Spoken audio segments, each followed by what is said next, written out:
What would you do if, on your wedding anniversary, your husband handed you divorce papers, right after showing everyone 10 photos of you and his boss? How did things get so out of control that the person I thought was weak ended up turning the whole room against me? Can one little mistake really ruin your whole life in a single night? I'm Morwenna Hale, and I never thought my life would implode like this. But here I am, telling you exactly how my perfect anniversary party became the most humiliating night of my existence. The morning of our 10th anniversary, I stood in my kitchen arranging white roses in crystal vases, determined to prove to everyone, especially Elliot's insufferable mother Joan, that our marriage was absolutely perfect. The house gleamed from my 3 days of preparation. Every detail had to be flawless. "Morwenna, where did you put my blue tie?" Elliot called from upstairs, his voice carrying that same flat tone he'd been using for weeks. "Check your closet like a normal person," I called back, not bothering to hide my irritation. Honestly, the man couldn't find anything without my help. After 10 years of marriage, you'd think he'd develop some basic life skills. I smoothed my burgundy dress and checked my reflection in the hallway mirror. At 33, I still looked incredible. My auburn hair fell in perfect waves, my makeup was flawless, and the dress hugged my curves in all the right places. Adrian had complimented this exact outfit last week during our lunch meeting. The thought of Adrian sent a familiar thrill through me. Adrian Keene, Elliot's boss at the financial firm, was everything my husband wasn't: confident, successful, charming. When Adrian looked at me, I felt alive again. When Elliot looked at me, I felt like furniture. My phone buzzed with a text from Adrian. "Thinking about you today. Wish we could celebrate properly."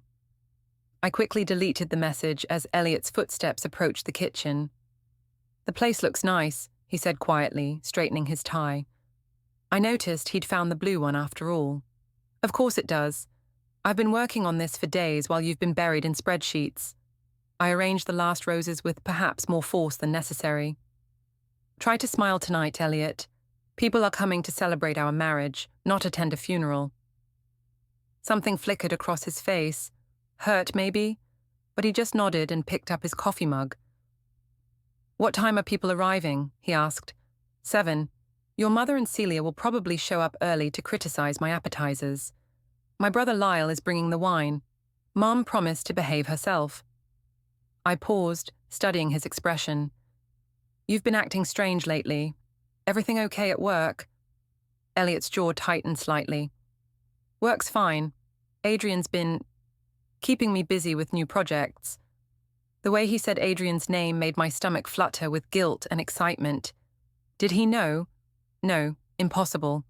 Elliot was too trusting, too naive to suspect anything.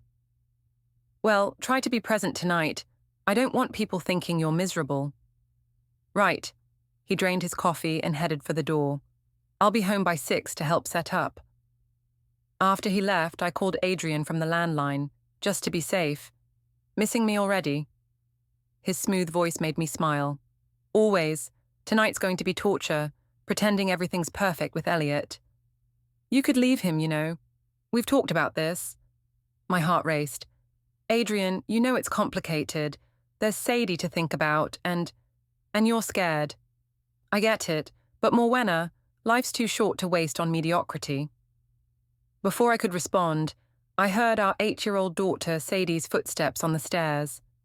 "I have to go," I whispered, hanging up quickly. "Mum, why are you whispering?" Sadie appeared in the kitchen doorway, her school backpack slung over her shoulder. "Just planning surprises for tonight, sweetheart. You excited about the party?" Sadie shrugged. "I guess. Why does Grandma Joan always look angry when she comes over?" Out of the mouths of babes.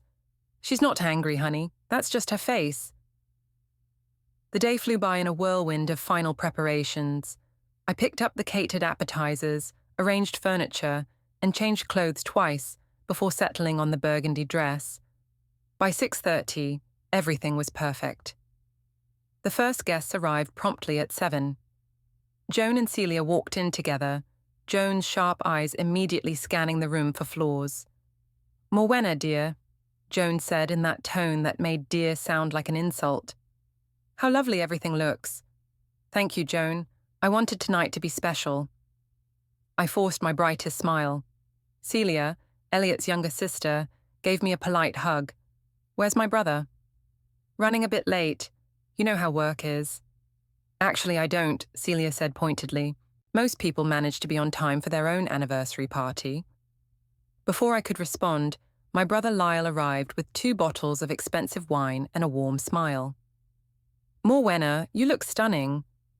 He kissed my cheek and handed me the wine. "Where's the man of the hour?" "Elliot's just right here." Elliot's voice came from behind me. I turned to see him standing in the doorway, still in his work clothes, but somehow looking more composed than he had in weeks. "Sorry I'm late, everyone. Traffic was murder."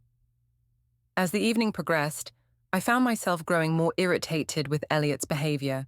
He was polite but distant, responding to conversations without really engaging. When my mother Linda arrived and started gushing about how wonderful our marriage was, he just smiled and nodded. 10 years, Linda exclaimed, clutching her wine glass. "And you two still look at each other like newlyweds." I glanced at Elliot, expecting him to play along with the charade, but he was staring at his phone with an odd expression. "Everything okay?" I asked, moving closer to him. "Just work stuff." He slipped the phone back into his pocket and looked at me with that same strange, controlled smile I'd noticed that morning. As the night wore on, I couldn't shake the feeling that something was off. Elliot kept checking his watch, and Joan and Celia seemed unusually quiet. Even Lyle, who could normally lighten any mood, appeared tense. "Speech! Speech!" Linda called out around 9 o'clock, clearly feeling the effects of the wine. "Oh, I don't think—" I started, but Elliot was already standing up. "Actually," he said, his voice carrying clearly across the room, "I do have something I'd like to share with everyone." The room fell quiet. Sadie looked up from her coloring book, sensing the shift in atmosphere. 10 years ago, I married the woman I thought was the love of my life. Elliot's voice was steady, almost conversational. "I thought I knew everything about her. I thought we had no secrets." My mouth went dry. Where was this going? "But recently I've learned some interesting things that have really opened my eyes." Joan was watching her son with an expression I'd never seen before, pride mixed with something that looked like anticipation. "Elliot," I said quietly, "maybe we should—" "No, Morwenna, I think our guests deserve to know the truth about our marriage." He walked over to the laptop I'd set up earlier for music and connected his phone to it. "In fact, I have a little slideshow prepared, a real look at what our anniversary means." My heart started pounding. "Elliot, what are you doing?" "Showing everyone what kind of wife I really have." The first photo appeared on the television screen, and my world collapsed. It was me and Adrian, kissing in his office. The timestamp showed it was taken 3 weeks ago. Gasps echoed through the room. Linda's wine glass slipped from her hand, shattering on the hardwood floor. "Elliot, stop this right now." I lunged for the laptop, but he stepped between me and the screen. "Oh, we're just getting started." He clicked to the next photo. The second photo was even worse than the first. Adrian and I at the Blue Fig Bistro, his hand on my thigh under the table, my head thrown back in laughter. I remembered that lunch. It was the day after Elliot had forgotten our daughter's school play. "This is insane," I said, my voice shaking. "You're taking these completely out of context." "Context?" Celia's voice cut through the stunned silence. "What context makes this okay, Morwenna?" The third photo appeared. Adrian and I in the parking garage of his office building, pressed against his BMW. I could see my wedding ring clearly in the image. "Please," I whispered, but Elliot was relentless. Photo 4. Adrian's hand in mine at a coffee shop downtown. Photo 5. Us sharing a dessert at an upscale restaurant I'd told Elliot I'd never been to. Photo 6. Adrian kissing my neck in what looked like a hotel lobby. "How long?" Joan's voice was ice cold. How long has this been going on? I couldn't speak. My throat felt like it was closing up. Around the room, faces stared at me with expressions ranging from shock to disgust to pity. Based on the timestamps, Elliot said conversationally, about 6 months. Though I suspect it started earlier. These are just the photos I could get. Photos you could get? I found my voice. You've been spying on me. I've been documenting my wife's affair with my boss. He clicked to photo 7, Adrian and me entering a hotel together. For legal purposes, Lyle stepped forward, his face pale. Morwenna, please tell me this isn't what it looks like. It's not. It's complicated. It looks pretty simple to me, Celia snapped. It looks like you've been cheating on my brother with his boss while playing the perfect wife. Photo 8 showed Adrian and me in his office after hours, my blouse partially unbuttoned. Photo 9 captured us leaving the same hotel from photo 7, Adrian's arm around my waist. Where's Sadie? I suddenly realized our daughter wasn't in the room. I sent her to her room when this started, Joan said coldly. At least one of us was thinking about that child. The final photo, number 10, was the most damning. Adrian and I in his car, clearly in an intimate moment, taken just yesterday when I'd told Elliot I was grocery shopping. The room was dead silent except for the sound of Linda crying softly. I trusted you, Elliot said, his voice finally showing emotion. I worked overtime to provide for this family while you were... He gestured at the screen. You were never here. The words exploded out of me. You worked late every night, ignored me, took me for granted. Adrian made me feel alive again. So this is my fault? Elliot's laugh was bitter. I worked late to pay for this house, for Sadie's school, for the life you wanted, and you repay me by sleeping with my boss. It wasn't supposed to happen, I said desperately. Things with us have been bad for so long. Things were bad, so you decided to make them worse. Celia's voice was shaking with rage. Do you have any idea what you've done? Adrian is Elliot's boss. You could have destroyed his career. That's enough, Joan said firmly. She walked over to Elliot and put her hand on his shoulder. Son, I think your guests have seen enough. Elliot nodded and closed the laptop. Then he reached into his jacket pocket and pulled out a manila envelope. Morwenna, he said, holding it out to me. You'll want to read these. My hands shook as I took the envelope. Inside were legal documents, divorce papers, custody filings, and what looked like a restraining order. You can't be serious, I whispered. Deadly serious. You have 48 hours to find somewhere else to live. My lawyer will be in touch about custody arrangements for Sadie. You can't take my daughter from me. I can and I will. Elliot's voice was calm, final. I have evidence of your adultery, your lies, and your complete disregard for our family. No judge is going to award custody to someone who conducts affairs while their child is at school. The room began to empty. Lyle approached me hesitantly.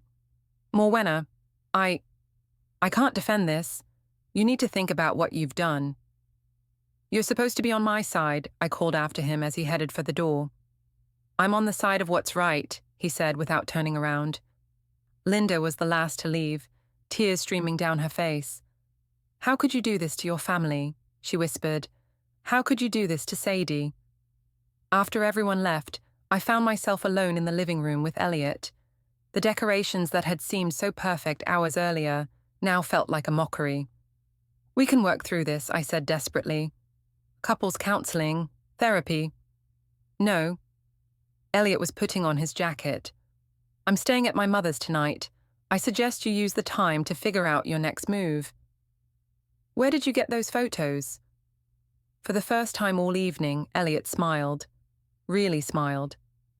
I hired a private investigator 3 months ago. Funny thing about adultery, Morwenna. People think they're being discreet, but they're usually not. Especially when the other man's ex-wife is more than happy to help gather evidence. Adrian's ex-wife? Margaret Keane. Turns out Adrian has a pattern of sleeping with employees' wives. She was very helpful in documenting his habits. I sank onto the couch, the full weight of the situation hitting me.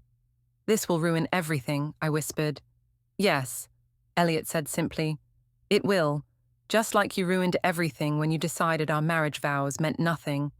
He headed for the door, then paused. Oh, and Morwenna, I'd start looking for a new job if I were you. Something tells me Adrian won't be in a position to help with references much longer.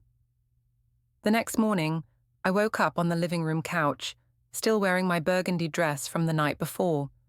My head pounded from the wine and crying, and for a moment, I hoped it had all been a nightmare. Then I saw the manila envelope on the coffee table, and reality crashed back. I stumbled to the kitchen and made coffee with shaking hands. The house felt enormous and empty without Elliot and Sadie. I'd heard them leave early, probably going to Joan's house, where I was sure they were all talking about what a terrible person I was. My phone had 17 missed calls and 43 text messages. I scrolled through them with growing dread. Celia. Don't ever contact our family again. Lyle. I can't believe you did this. Mom is devastated. Several numbers I didn't recognize. Saw what happened on Facebook. You're disgusting. Facebook? I opened the app with trembling fingers and saw that Celia had posted a long message about family betrayal and protecting children from toxic people. She hadn't mentioned names, but anyone who knew us would understand exactly what she was talking about. The comments were brutal. Friends I'd known for years were expressing shock and disappointment. My neighbor, Mrs. Patterson, had written, I always knew something was off about that woman. I called Adrian, desperate for support, but it went straight to voicemail. I tried 3 more times with the same result. By noon, I couldn't stand being in the house anymore. I drove to Adrian's office building, hoping to catch him and figure out our next move together. The receptionist, a young woman named Kelly, who'd always been friendly to me, looked at me with barely concealed disgust. He's not available, she said curtly. Could you please tell him Morwenna is here? It's important. I said he's not available, to anyone, for any reason. I waited in the lobby for 2 hours, but Adrian never appeared.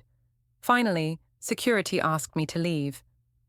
That evening, I drove past the Blue Fig Bistro, the restaurant where Adrian and I had shared so many intimate lunches. I thought about going in, but I could see several familiar faces through the window, people from Elliot's office. They'd probably heard everything by now. Instead, I went home to an empty house and tried to make sense of the legal documents Elliot had given me. The language was complex, but the meaning was clear. He wanted full custody of Sadie, the house, and most of our assets. He was claiming adultery, emotional abandonment, and conduct detrimental to the welfare of the minor child. I called my mother, hoping for support. I don't know what to say to you, Linda's voice was cold. I raised you better than this. Mom, please, I need help. I need a lawyer. You need to think about what you've done to that little girl. Sadie called me this morning asking why Daddy was crying. The line went dead. Over the next few days, my world continued to collapse. Adrian finally returned my call, but the conversation was devastating. Morwenna, we can't see each other anymore. Margaret, my ex-wife, she's threatening to go to the partners with everything. I could lose my job. But you said you loved me. You said we could have a future together. That was before your husband turned it into a public spectacle. I'm sorry, but I have to protect myself. So you're just abandoning me? I'm being realistic. You should do the same. When Elliot came to pick up more of his clothes, I tried one last time to reason with him. I know I made mistakes, I said, following him upstairs. But we can work through this for Sadie's sake. He continued packing without looking at me. Please, Elliot, I'll end things with Adrian completely. We can start over. You already ended things with Adrian, he said calmly. He dumped you yesterday, didn't he? I stared at him in shock. How did you... Because I know Adrian. He's a coward who only thinks about himself. Did you really think he'd stick around once things got messy? The truth of his words hit me like a slap. I made a mistake, I whispered. People make mistakes. Mistakes? Elliot finally looked at me, and his eyes were colder than I'd ever seen them. Forgetting to pick up milk is a mistake. Having an affair with my boss for 6 months while lying to my face every day isn't a mistake. It's a choice. You made that choice every single time you met him, every time you lied to me, every time you came home and pretended to be a loving wife. I do love you. No, you don't. If you loved me, you never would have done this. If you loved Sadie, you never would have risked destroying her family. He zipped up his suitcase and headed for the door. My lawyer will be in touch about the custody evaluation. I suggest you get your own representation. With what money? You've frozen our accounts. I've protected our assets from further damage. There's a difference. After he left, I sat in our bedroom, my bedroom now, and tried to figure out my next move. I had maybe $1,000 in my personal checking account, no job prospects, and a daughter who was staying with her father and grandmother. I thought about calling some of my friends, but I'd seen their Facebook comments. I thought about my brother, but Lyle had made his position clear. For the first time since this nightmare began, I was truly alone. That night, I found myself going through old photo albums, looking at pictures from happier times. Elliot and me on our wedding day, both of us glowing with hope and love. Family vacations where we looked genuinely happy. Sadie's birthday parties, where we seemed like the perfect family. When had it all gone wrong? When had I become the kind of person who could betray everything I'd once held sacred? I tried to remember the exact moment I'd first looked at Adrian and felt that spark of attraction. It was at the company Christmas party 2 years ago. He'd complimented my dress and made me laugh, and for the first time in months, I'd felt desirable. But that was just the beginning. The real betrayal had come later, with the secret lunches, the lies, the elaborate deceptions. Each step had seemed small at the time, but together they'd led me to this moment, sitting alone in a house that would soon belong to someone else, having lost everything that mattered. My phone buzzed with a text from an unknown number. Heard about your situation. If you need someone to talk to, I'm here. Margaret Keane, Adrian's ex-wife, the woman who had helped destroy my marriage. I stared at the message for a long time before deleting it. Whatever she wanted, it couldn't be good. But as the hours passed, and the silence in the house became unbearable, I found myself wondering what she might have to say. 3 days after the anniversary disaster, I finally worked up the courage to meet Margaret Keane. She'd texted twice more, insisting she only wanted to help me understand what I was dealing with. We met at a small cafe across town, somewhere I was unlikely to run into anyone I knew. Margaret was younger than I'd expected, probably in her early 30s, with short blonde hair and intelligent green eyes. She looked like the kind of woman who had her life together, the complete opposite of how I felt. "Thank you for coming," she said as I sat down across from her. "I know this must be difficult." "Why did you want to see me?" I asked bluntly. I was beyond caring about pleasantries.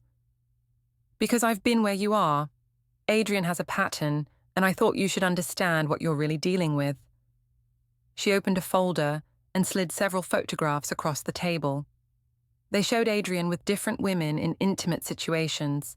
Some I recognized as employees from his company, others were strangers. "He's done this before?" "Many times.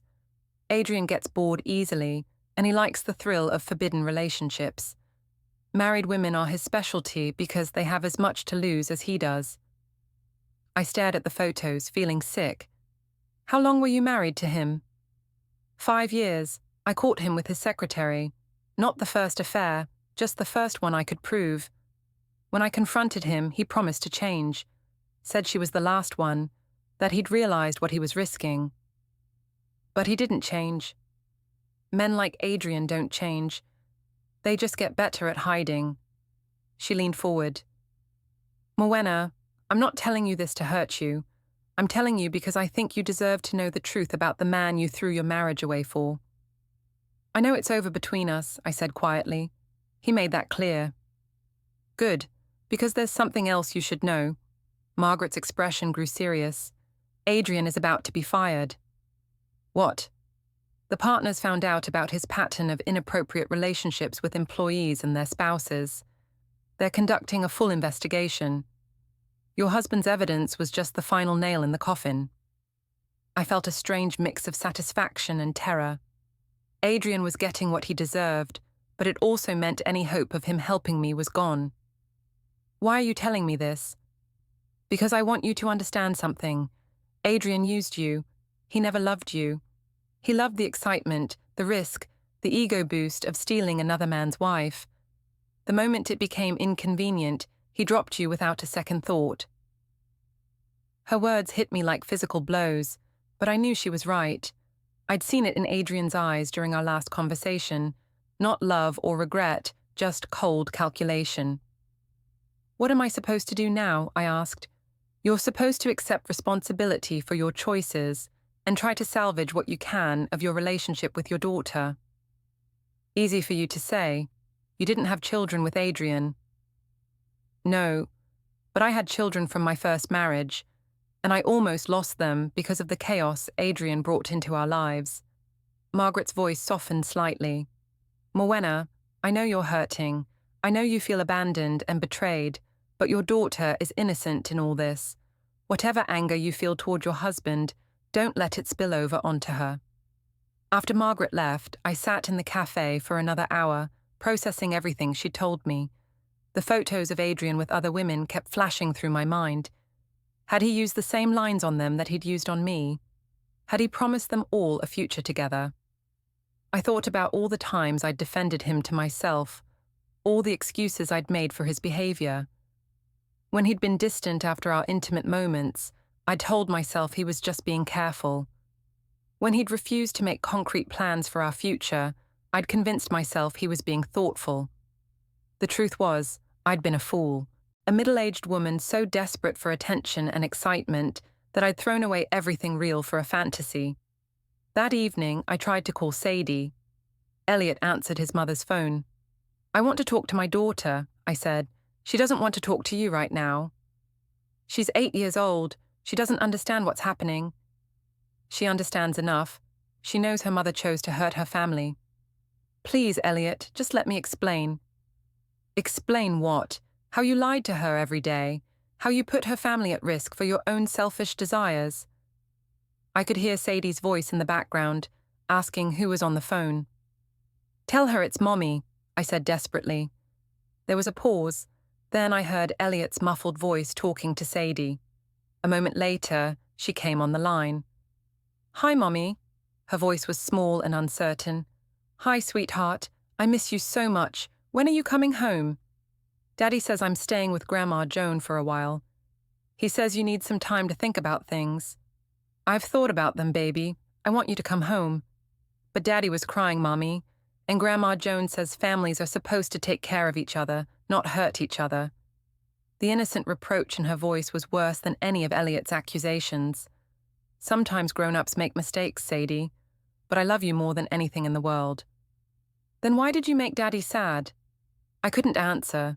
How do you explain adultery to an 8-year-old? How do you justify destroying her sense of security for your own selfish needs? I love you, I whispered, but the line was already dead. That night, I called a lawyer, the only one I could afford, a recent graduate who worked out of a strip mall office. David Chen was young and earnest, but when he reviewed Elliot's evidence, his expression grew grim. Mrs. Hale, I have to be honest with you. This is going to be very difficult to fight. The photographic evidence is extensive, and your husband has documented a clear pattern of deception. But I'm her mother. That has to count for something. It does, but adultery cases involving a minor child are complicated. The court's primary concern is the welfare of the child, and your husband's legal team is going to argue that your behavior demonstrates poor judgment and moral character. So, I'll lose custody? Not necessarily, but you'll likely get limited visitation, at least initially. If you can demonstrate that you've addressed the issues that led to the affair, therapy, counseling, stable housing and employment, you might be able to petition for increased custody later. How much later? Probably at least a year, maybe 2. A year without my daughter, the thought was unbearable. There is one thing, David said carefully. Your husband's evidence was gathered by a private investigator. If we could prove any of it was obtained illegally. It wasn't. I've seen the photos. They were all taken in public places or through windows. Nothing illegal about it. David nodded grimly. Then I'm afraid we're going to have to focus on damage control.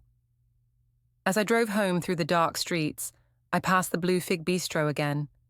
This time, I pulled into the parking lot and sat staring at the building where Adrian and I had shared so many stolen hours.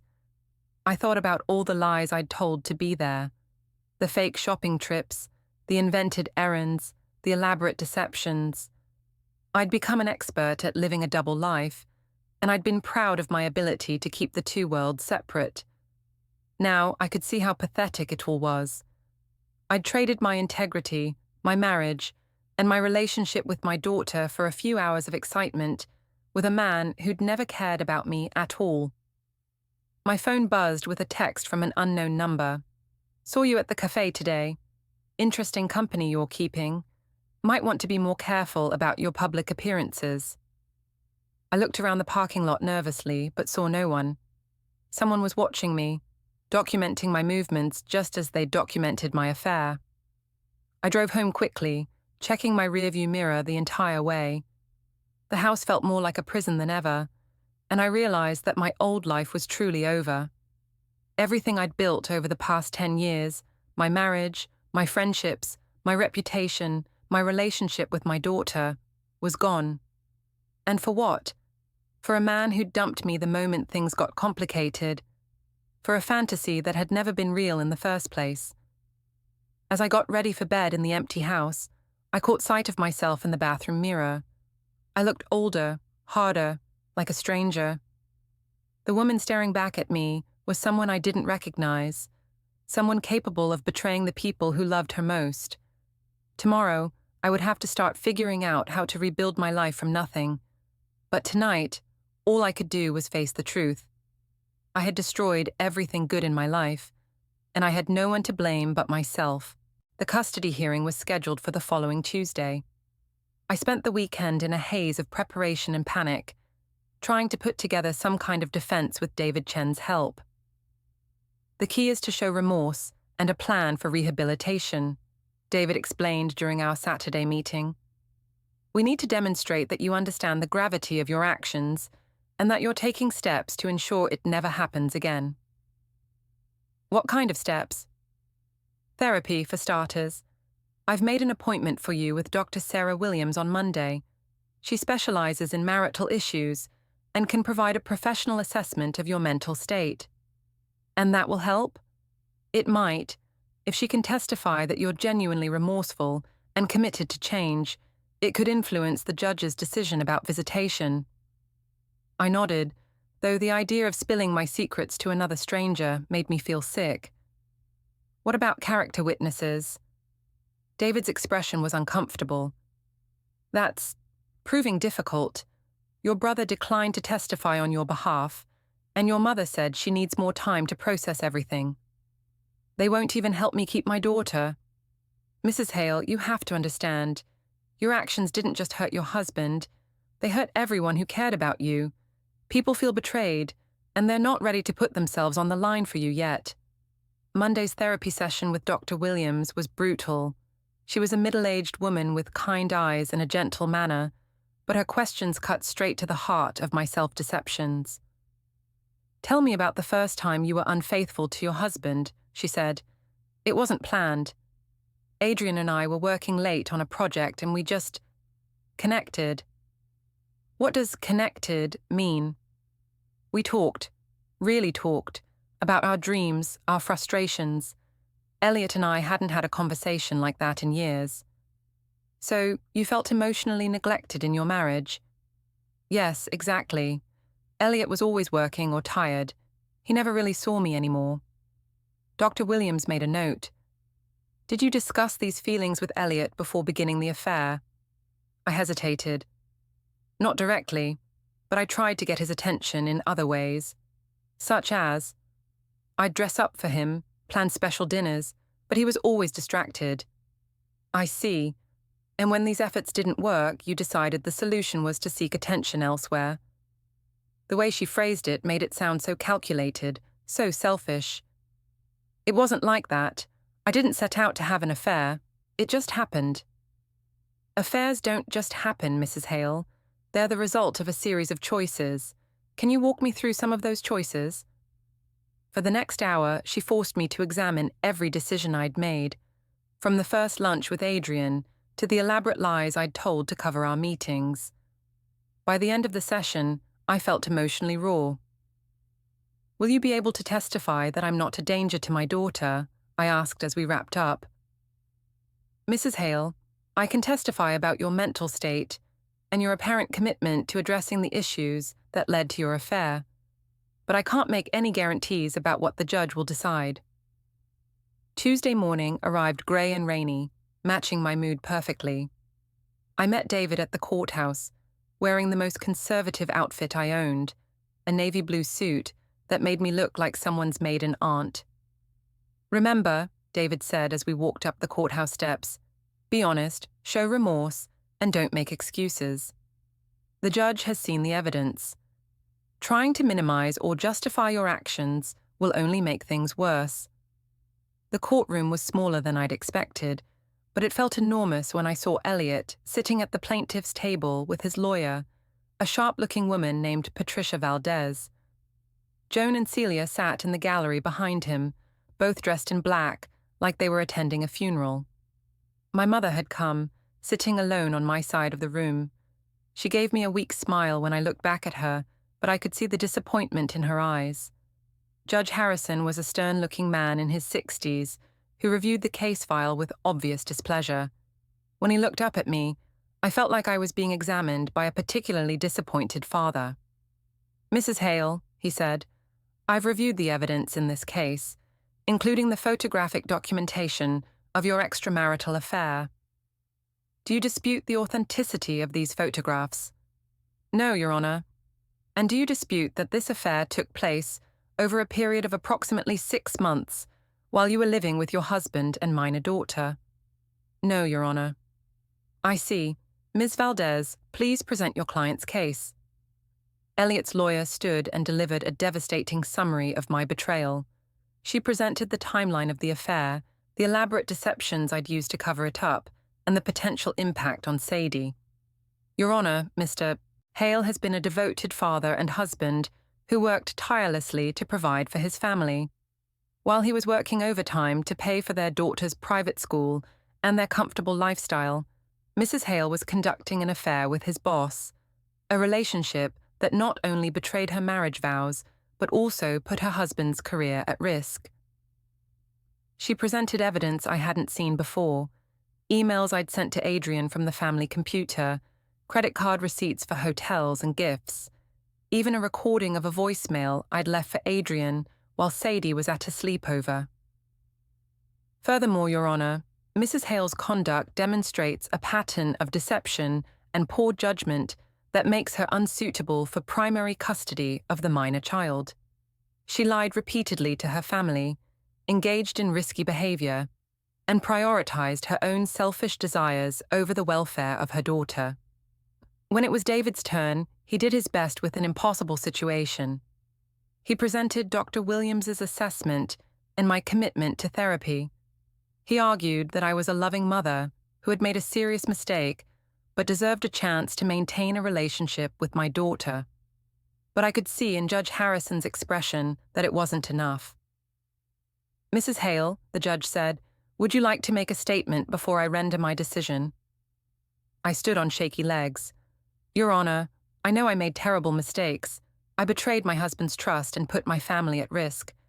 But I love my daughter more than anything in the world.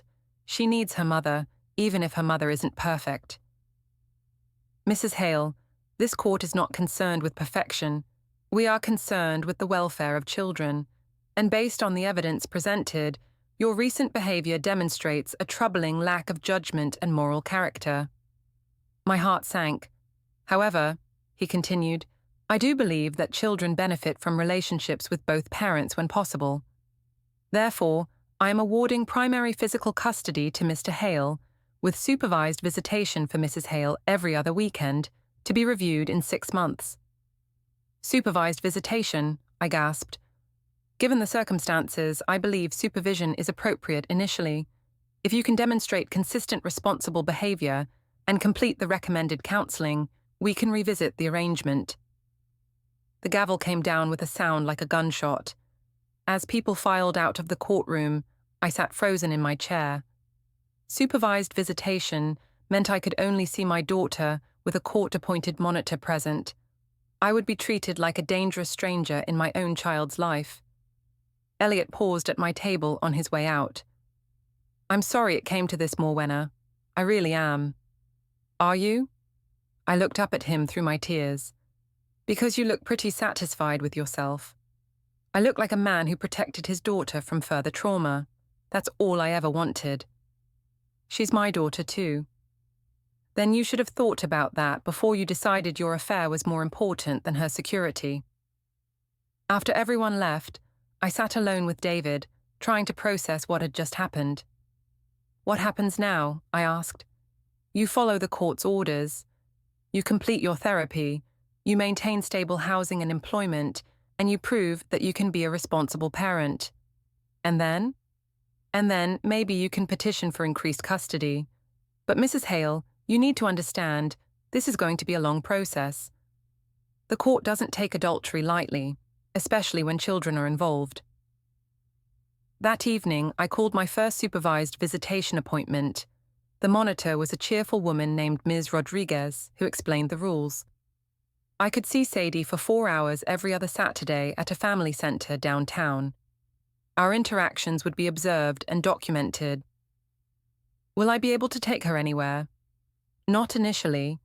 Visits will take place in our facility until the court determines you're ready for off-site visits. How long does that usually take? It depends on the individual case. Some parents regain unsupervised visitation in a few months. Others take much longer. When I hung up, I realized that my affair with Adrian had cost me everything I'd ever cared about. My marriage was over, my reputation was destroyed, my relationship with my daughter was reduced to supervised visits in a sterile government building. And Adrian? According to Margaret, he'd been quietly let go from the firm the week before. He'd probably moved on to his next victim without giving me a second thought. I'd traded everything real and valuable in my life for a fantasy that had never existed in the first place.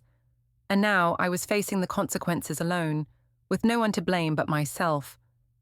The house felt like a mausoleum as I sat in the living room where my marriage had died just 2 weeks earlier. The anniversary decorations were long gone, but I could still see the ghost of that terrible night, the shocked faces of our friends and family, the damning photos on the television screen, the moment when my carefully constructed lies finally collapsed. I thought about calling Adrian, just to hear his voice, but I knew it would only make everything worse. He was part of my past now, part of the wreckage I'd created. All I could do was try to move forward and hope that someday, somehow, I could earn back even a fraction of what I'd lost. But as I sat alone in the darkness, I couldn't shake the feeling that some mistakes are too big to ever fully repair. 6 months later, I lived in a 1-bedroom apartment across town, working as a dental receptionist and seeing Dr. Williams twice weekly. Supervised visits with Sadie had become routine, though they still broke my heart. My daughter had grown distant during our monitored conversations. She was polite, but guarded, like talking to an acquaintance rather than her mother. The spontaneous hugs and easy laughter we'd shared were gone, replaced by careful politeness that felt worse than anger. "How's school, sweetheart?" I asked during our recent visit. "Good. I made honor roll again." "That's wonderful. I'm so proud of you." She nodded without smiling. "Daddy helped with my science project. We built a volcano."